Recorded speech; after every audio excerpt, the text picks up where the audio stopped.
इस डिक्टेशन की स्पीड होगी 80 शब्द प्रति मिनट। डिक्टेशन शुरू होगी 5 सेकंड बाद।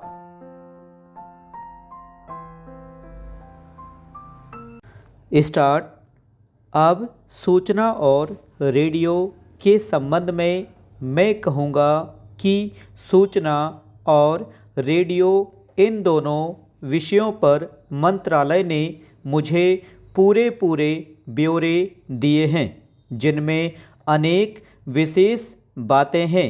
मैं उन्हें इस सभा के सामने पढ़ूंगा नहीं, क्योंकि इसमें बहुत समय लग जाएगा और जो बहुत से आंकड़े दिए गए हैं उन्हीं में यह सभा फंस जाएगी।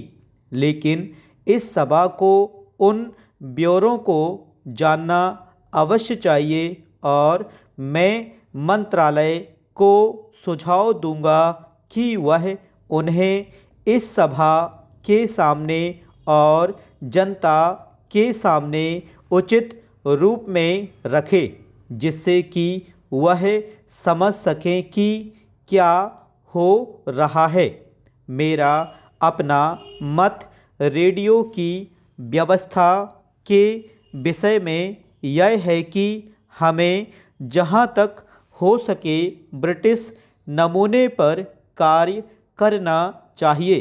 अर्थात अच्छा यह होगा कि हम सरकार की अधीनता में एक अर्ध स्वायत्त संस्था कायम करें, जिसकी नीति अवश्य ही सरकार द्वारा नियंत्रित होगी, लेकिन सरकारी विभाग के रूप में नहीं, बल्कि एक अर्ध स्वायत्त संस्था के रूप में चलाई जाएगी।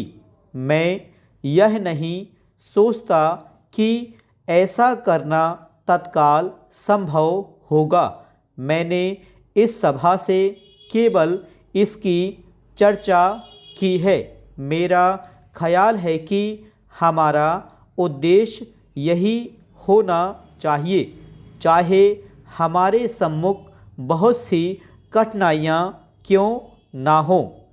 वास्तव में बहुत से मामलों में हमारा उद्देश्य इस तरह की अर्ध स्वायत्त संस्थाओं की स्थापना होना चाहिए, जिनमें नीति तथा अन्य बातों का नियंत्रण दूर से सरकार के हाथों में हो, लेकिन सरकार या सरकारी विभाग हमारे कार्यक्रमों में हस्तक्षेप ना करें। लेकिन यह तात्कालिक प्रश्न नहीं है। यह स्पष्ट है कि हमारी विभिन्न सेवाओं में समाचार वितरण, भाषा के प्रश्न आदि में कौन सी नीति बरती जाए, इस पर यहाँ होने वाले वाद विवाद ने सभा के विचारों का संकेत दे दिया है। लेकिन इनका फल तभी निकलेगा जब समितियां आदि द्वारा इस तरह के वाद विवाद शास्त्रीय स्तर पर नहीं, फिर भी पूरे ज्ञान के साथ बराबर ध्यानपूर्वक होते रहें। कटौती के प्रस्तावों के संबंध में किए गए भाषणों द्वारा इस विषय पर ठीक विचार हो सकना वास्तव में असंभव है। मुझे एक माननीय सदस्य से यह जानकर खेद है कि कुछ प्रांतों में सलाहकार समितियां ठीक नहीं चल रही हैं।